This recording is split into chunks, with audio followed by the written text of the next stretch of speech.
All right, let's just get right into it. We all know the dream, don't we? You finish school, you get this killer idea for a business, you launch it, and bam, you're a multimillionaire living the life. I mean, it's a story we see plastered all over the internet. But what if that story isn't just a little bit wrong? What if it's a complete fantasy? That's a pretty bold statement, right? It's from an entrepreneur named Mark Tilbury, and his whole philosophy is really what we're digging into here. He argues that this whole instant success story is so popular for one simple reason. It sounds way easier than the actual gritty reality. And that's really the heart of it. We're sold this myth that a single brilliant idea is all it takes. But the reality?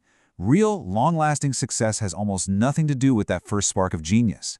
It's all about building a rock-solid foundation of skills before you even dream of launching a full-blown company. Now listen, the point of this is not to crush your dreams. Actually, it's the exact opposite. It's about saving you a ton of time and heartache and showing you a real path to success, one that completely sidesteps the trap of the get-rich-quick lie. See, the big mistake so many people make isn't wanting to start a business in the first place. The mistake is jumping in head first with absolutely zero skills, no experience, and no foundation to stand on. And that's just a recipe for disaster. It's what burns people out before they even get a real shot. So what's the alternative? Well, it's this 6-step framework. This is the actual roadmap, the strategic path from starting with nothing to building something that can actually last. And we're going to break down every single step. All right, so let's get into the first part of the framework, building your foundation. This covers the first two steps, and it all starts not with a business idea, but with you. It's all about building up your own personal toolkit before you risk a single penny of your own money. We hear this piece of advice all the time, right? Just follow your passion, do what you love, and the money will follow. But is that actually good advice when you're trying to build real wealth? And yeah, he doesn't pull any punches on this one. Mark Tilbury says this advice is basically useless. You know, his passion was to be a fighter pilot, but then he found out he needed glasses, and just like that, the dream was over. Instead of chasing a dead end, he put that passion on the shelf for later and focused on what was practical first. So what do you do instead?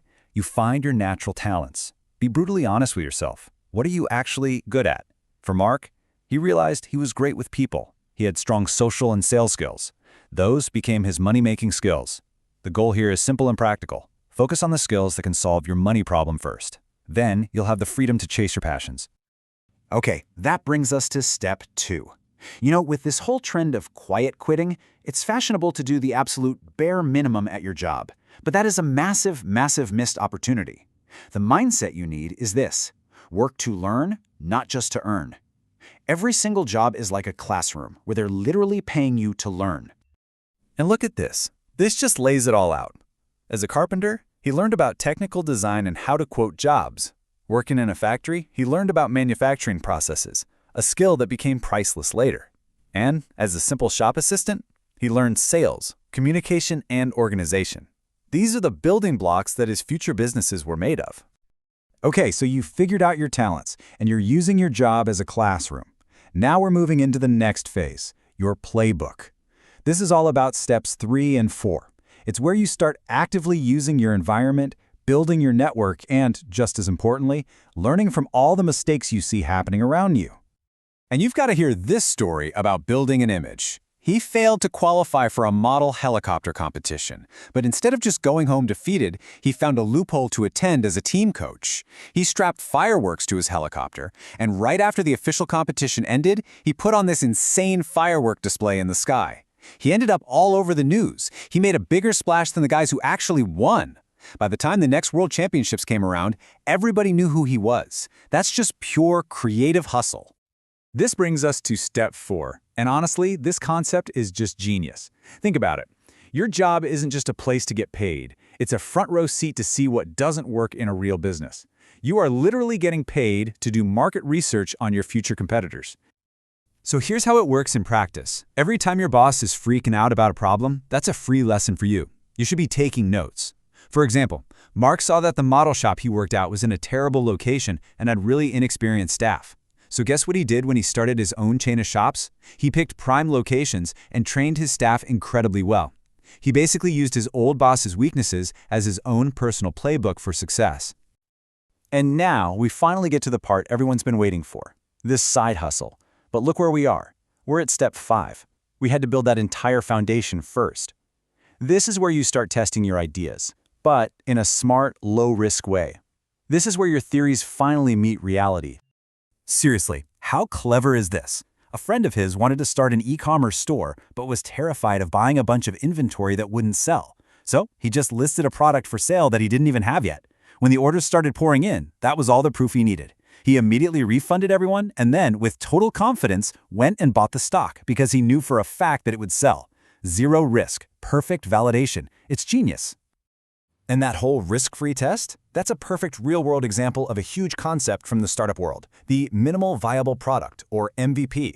The whole idea is you don't spend years building the perfect product in secret. You get a basic, kind of scrappy version out there as fast as you can, see what real people think, and then you improve it based on their actual feedback. And while you're out there testing your side hustle, you need to be on the hunt for this, the 80-20 rule. It's a simple principle that says about 80% of your results will probably come from just 20% of your efforts.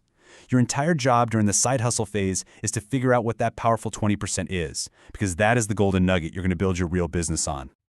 So let's bring this all home. Let's talk about the final step, the launch. You've built your skills, you've learned from other people's screw-ups, you've tested your ideas, and you've found what actually works. Now, and only now, are you actually ready for the real launchpad.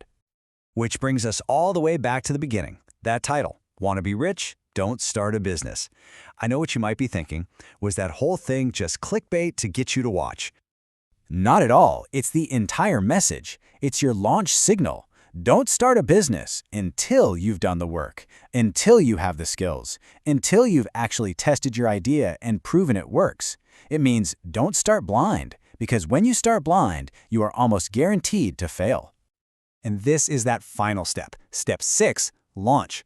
You take that little 20% from your side hustle, the part that you proved generates 80% of the results, and you ask yourself one simple, powerful question.